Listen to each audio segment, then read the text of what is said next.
You know, I've been very lucky. In fact, sometimes I feel I've been one of the luckiest people in the world. If there is one accomplishment for which I am particularly proud, it is that I've always served baseball to the best of my ability.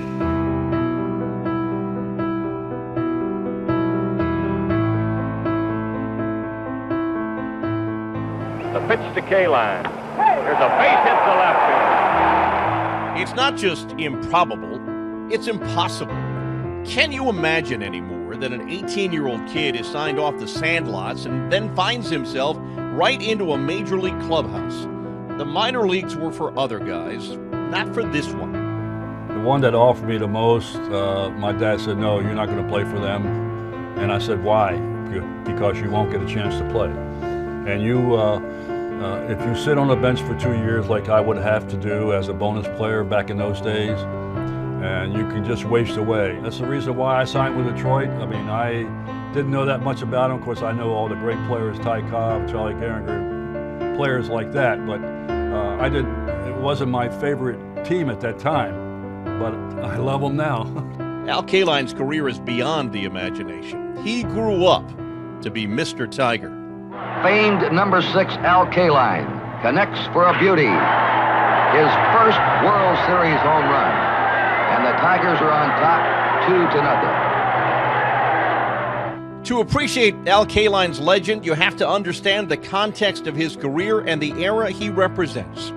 He was a star, an immediate star, for a baseball forever. He was a quiet leader. He led just by his presence.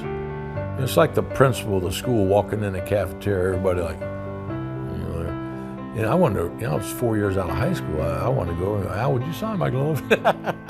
But he was Mr. Tiger, to me then and to me now. If you were a kid in the state of Michigan with a bat and a ball and a glove, you wanted to be, or be like, number 6. Al Kaline, playing in his first World Series.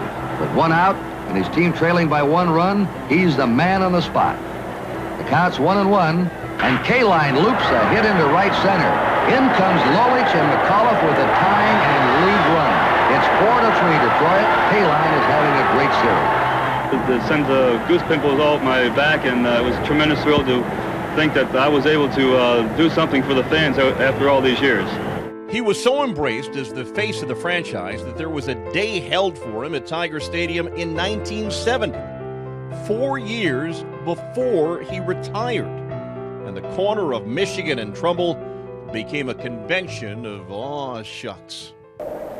I would like to tell you what it means to me as Commissioner of Baseball to have this marvelous man in our game. He has brought to our game, in addition to his playing skill, enormous integrity, enormous honor, and great and wonderful character. I am proud to be Commissioner of Baseball because of Al Kaline.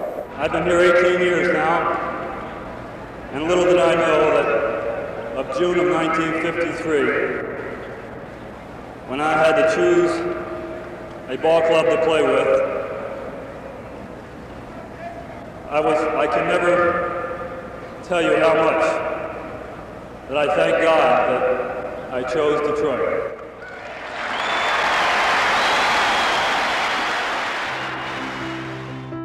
The corner closed at the end of the 1999 season, and on that most memorable and teary night came a thunderous roar. Among the last of the heroes to be introduced was Al Kaline. And now, fans, representing more than the 1,300 players who have worn the uniform, I introduce to the man who embodies the spirit of the old English days. If any player defined the spirit of the Tigers over the second half of the century, it was number 6. One of only 3 players to play 20 seasons in the Detroit uniform.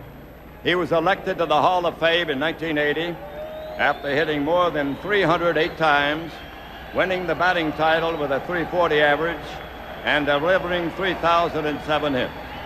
My honor to introduce a man of great talent and even greater class, Al Kaline.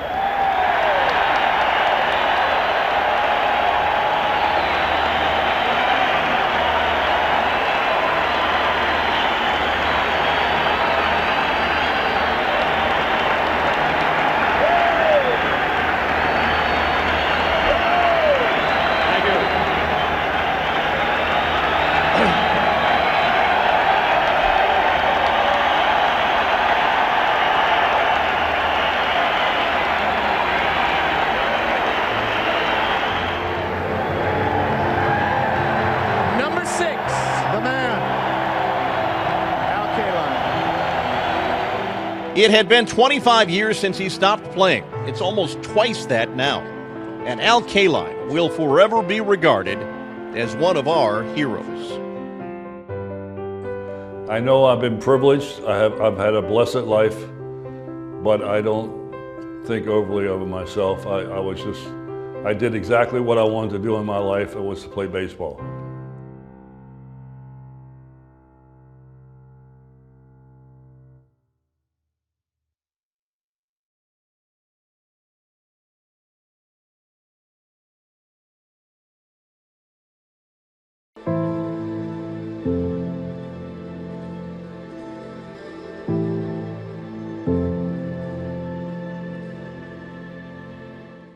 You have been unique because of your jumping from high school and amateur baseball right to the major leagues.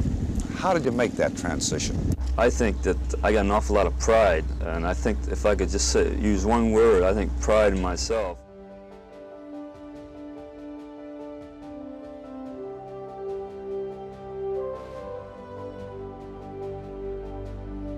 Well, let's go back to the very beginning when I went to high school. I went out for the baseball team and got cut. Really? Yeah, I went back to JV. And oddly enough, the very next day, the right fielder broke his ankle and they had to call me up. So it was a break for me. I made the varsity team, went on to make All-State that year, and then consequently made All-State all 4 years I played in Baltimore. Al has told the story of a conversation with his dad. He was a high school star who would have loved to have stayed in Baltimore and play there. But his best chance to play in the majors was to sign with Detroit. The Tigers that summer were a team that was on their way to finishing 40 games out of first place when Kaline arrived late in the 1953 season as an 18-year-old kid who had never, not ever, played a minor league game. I have often spoken of the first time that I entered Tiger Stadium as an 18-year-old back in 1953. From the outside, coming from the old train station just down the street, how the ballpark looked like an impressive battleship, a fortress at Michigan and Trumbull. But then inside, coming through the aisles and seeing the field, the green grass, and the thousands of seats around, and even more, the peacefulness that seemed almost magical. Yes, on that day, I was awestruck. As a kid fresh out of high school, I suppose that was only natural. The following summer, special was redefined. Kaline, at the age of 20, became the youngest American League batting champ since Ty Cobb nearly half a century before him. It was one of those things that happened, one of those great years that some players go through that seemed like everything I did was right. At that time, I could run real well, and I beat out a lot of infield hits. And of course, then I was able to get the lucky hits to go with it. What made Kaline special wasn't just what he did at the plate. It was that he played every aspect of the game at a spectacular level, particularly in right field, to the point that it became known, that piece of real estate, as Kaline's Corner. But he worked so hard at his straight. I know being a shortstop when I played in that, he'd go into that corner in right field no matter where the ball was. He never threw me a short hopper. It either was on the base or a perfect one hopper to second. You don't see guys do that. He was just so accurate with his throwing when he was out there. It just amazed me. That they took out a bunch of seats down the right field line because I was running into them and falling into the stands all the time because they were so low I couldn't see them running after them. And they took about 10 or 12 box seats out so that I wouldn't hurt myself too much. And so that's when you started hearing Kaline's Corner. We want to wish you all the luck in the world and, of course, to the ball club, and hope you'll come back and be on with us many times. Well, Ernie, I enjoyed it, and I like to say that I hope this is the year of the Tigers. Wonderful. Now, this is Ernie Harwell along with George Kell saying so long, and we'll see you on our next Tiger warm-up.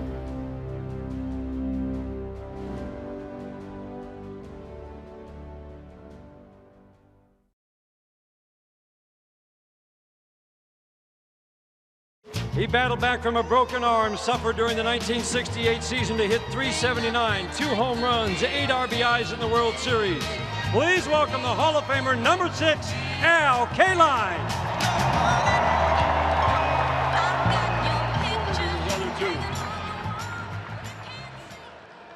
It's such an honor to be up here today with my teammates from our great 1968 World Championship team. It's hard to believe it's been 50 years, but the memories of that magical season are still fresh in our mind. I played on a lot of really bad teams in Detroit. That's why they signed me. They were last place when they signed an 18-year-old kid out of high school. Nobody does that.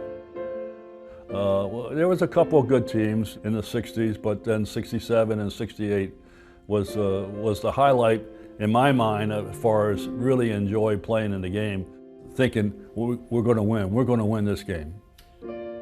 While it didn't take long for Al Kaline's personal skill to flourish, team success would be a much slower process in Detroit, stalled in part because of the Yankees dynasty. Al's team came oh so close in 1967. It went down to the final minutes of the final day. While the Red Sox sit in their dressing room and listen to the play-by-play broadcast in Tiger Stadium, Detroit, they won't know if they've won a pennant or not until the Tigers complete another doubleheader with the California Angels. The Tigers drop the second game and heartbreakingly lose the pennant. We all thought we were the best team and we should have won. I really feel that by going through 67 that everybody came spring training the following year in 68 saying, hey, we should have won last year, we're going to win this year. And I really think the attitude when they came to spring training in 68 was altogether different. And different it was. City lights, they shine so brightly when I'm coming home. The 68 Tigers got off to a terrific start, capturing first place on May 10th, a lead to which they'd hold for the remainder of the season. Still, there were challenges along the way. They lost their best player, Al Kaline, for a couple of months to a broken forearm. But as heroes do, he returned and was center stage for the glory, scoring the pennant-clinching run in a walk-off win. Kaline has scored, the fans are steaming on the field, and the Tigers have won their first pennant since 1945. Let's listen to the bedlam here at Tiger Stadium. Here's Al Kaline, and Al, you've been here a long time waiting for this, and you just had to be the man to score the winning run that capped it all. It had to be that way. Well, George, I said on the bench that if I got a chance to get in there, I would do something to help win the ball club. I had a feeling all day long that I was going to be the one that helped win it. I didn't know whether I get in the game or not. And just to be able to do something to help the ball club win, well, it's a big thrill, and we've been waiting a long time. Everybody in Detroit, I have, and it's a tremendous feeling. And nothing surprises me the way our ball club plays. It was a typical Tiger game.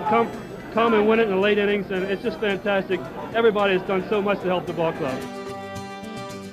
Kaline's return from the shelf led to one of the trickiest decisions in baseball history.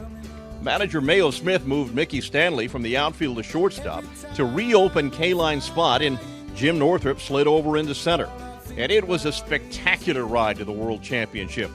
Al hit .379 with 2 homers and 8 RBIs in the 7 games, and oh, it was a party after his only World Series. Detroit's the new world champion. Al Kaline, it took him 16 years to get in the World Series, and I know it's been a terrific thrill for you, Al. Oh, it really has, Ernie. Our club came back again and won 3 games in a row, and St. Louis Ball Club is a great ball club, and Gibson is probably the greatest pitcher I ever faced. But this has been the secret of our ball club all year long. We came back and we got a great job out of Mickey Lloyd. Fantastic.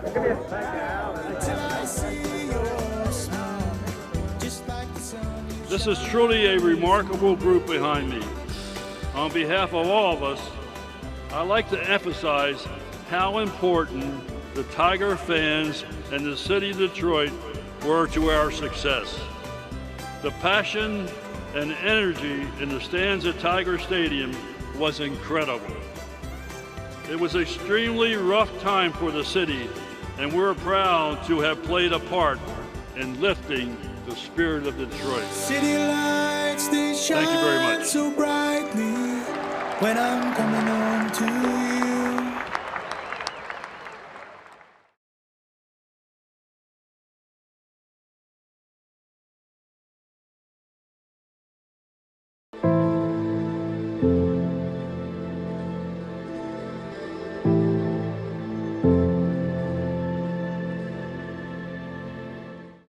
Well, I've seen three players in my lifetime play: Joe DiMaggio, Willie Mays, and Al Kaline.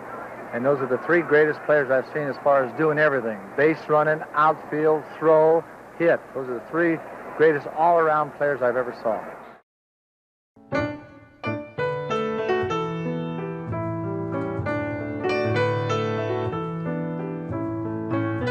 All of a sudden, you find yourself amid the pantheon of the baseball gods, and you wonder, how did this happen this fast? Al Kaline made a splash with a batting title a year after he cracked the majors and was an all-star in every season from 55 to 67.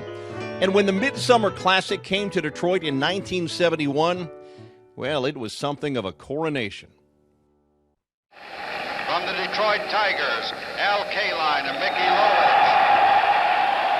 Recent years, Al Kaline, who's never played a day of minor league baseball, came right out of the high school playing fields of Baltimore to join the Tigers, and has been here ever since.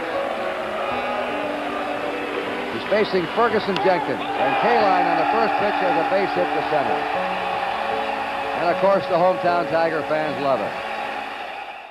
Kaline was also an all-star in his final season in 1974, and in 16 of the games against the best in his career, he hit .324. But that final all-star game was just the build-up for what was to come, what we hoped was to come. That Al Kaline would get to that magic number that brought with it a key to Cooperstown.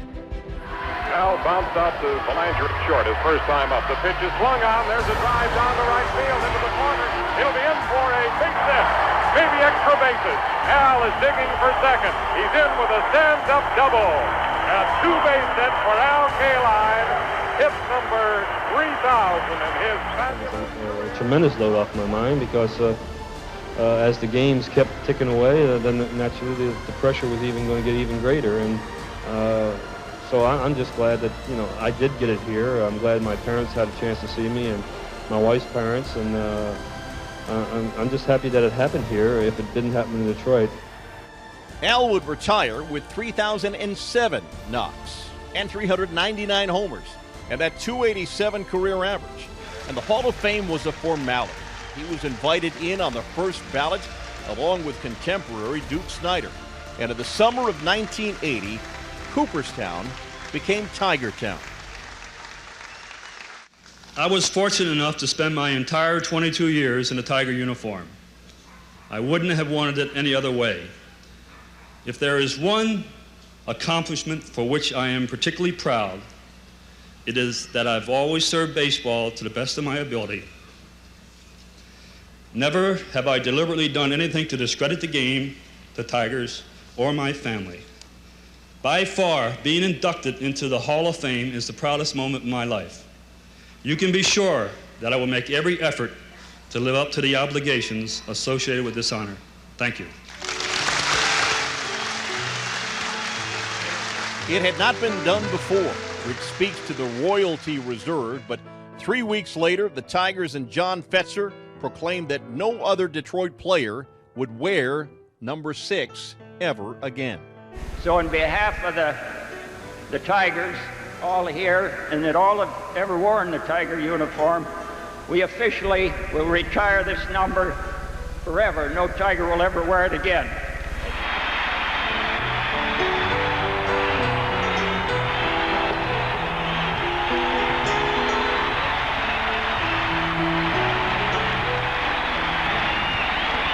Too often, a player goes through his entire career taking his uniform for granted. I never did. Every time I put on a Tiger uniform, I did it with pride.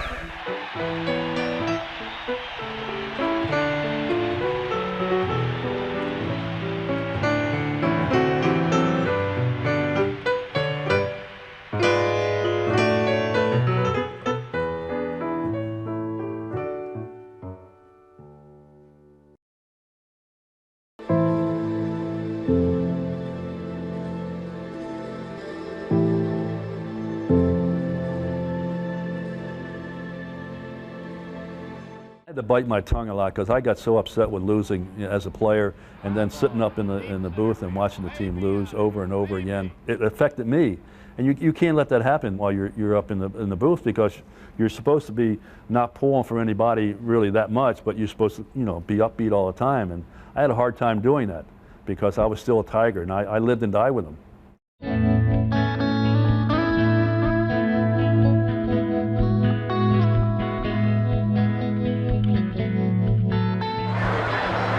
Here's a long drive way back, and he got a tie ball game. Well, Mickey was trying to tie it up with a first swing, and he got it.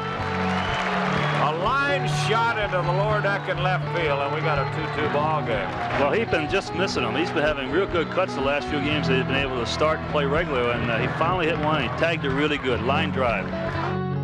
Baseball came easily to Al Kaline. Talking about baseball, well, it was another story. But his passion for the game bled through every broadcast, and he became, along with the great George Kell, the voices of a generation for Tiger fans. George and I talked about that at his home in Arkansas in 2005. I didn't have any doubt he could do it because he's smart, knew baseball, and really, I thought he'd help me, and he did. I mean, if a play was made in the outfield and the right fielder let him go to second base or failed to come up with the ball, Al would just say, you know, he's got to make that play. No criticism, he's just got to make that play, and I liked that right off the reel. I thought, boy, this is great. They're going to try to get in both ball games and the ceremonies between game, honoring Al Kaline and retiring your number, Al. Well, I hope the rains hold off. I'd like to get this day over with. It's a great honor, but the pressure's starting to get to me, so I hope we get it in. Yeah, I know it's getting to Al a little bit.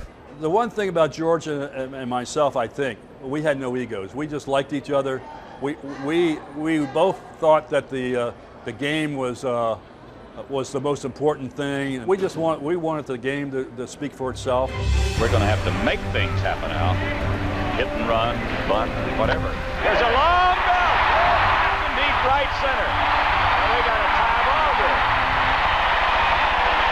Almost to the same spot as he hit it yesterday. They're going to have to start parking some seats out in center field for Tim. Second one in 2 days in right center field, and no question about either one. There it is, out over the plate. He gets the arms out, and he just stands and watches it. That is a pretty good pitch, too. Ball to the outside part of the plate, as Al pointed out. George Kell retired after the 1996 season, and Al continued on with other voices, including the late Ernie Harwell and Fred McLeod, and with Frank Beckman on Channel 50. Al served in that role through 2001 before transitioning into a front office job with the team, where he found a different and even hungrier audience, those trying to find the impossible degree of success that Al Kaline had in his 20-year Hall of Fame career. When I walk into the clubhouse and I hit the guys on the back of the head and say hi to them, and then we give them the old handshake and a little hug, and yeah, it makes me feel good. It makes me feel like, yeah, I'm doing something, and it's really what I like to do. And I'm sort of like Gordie Howe. I'm a baseball rat. I mean, I don't know anything else. I'm walking out and he's walking in, and I'm like, ow. I shook his hands. The night that I came in for the interview, the night before I interviewed, we had a little dinner with Al and the boys, and it was Alan Trammell and Al Kaline. Now, come on. If that's not rolling out the red carpet for you, what is? A lot of people tell me, how come you're still working? I don't think it's work for me, because I really love it. I would be down at Comerica Park even if I wasn't working for the Tigers, because I love the game, I love the beauty of it.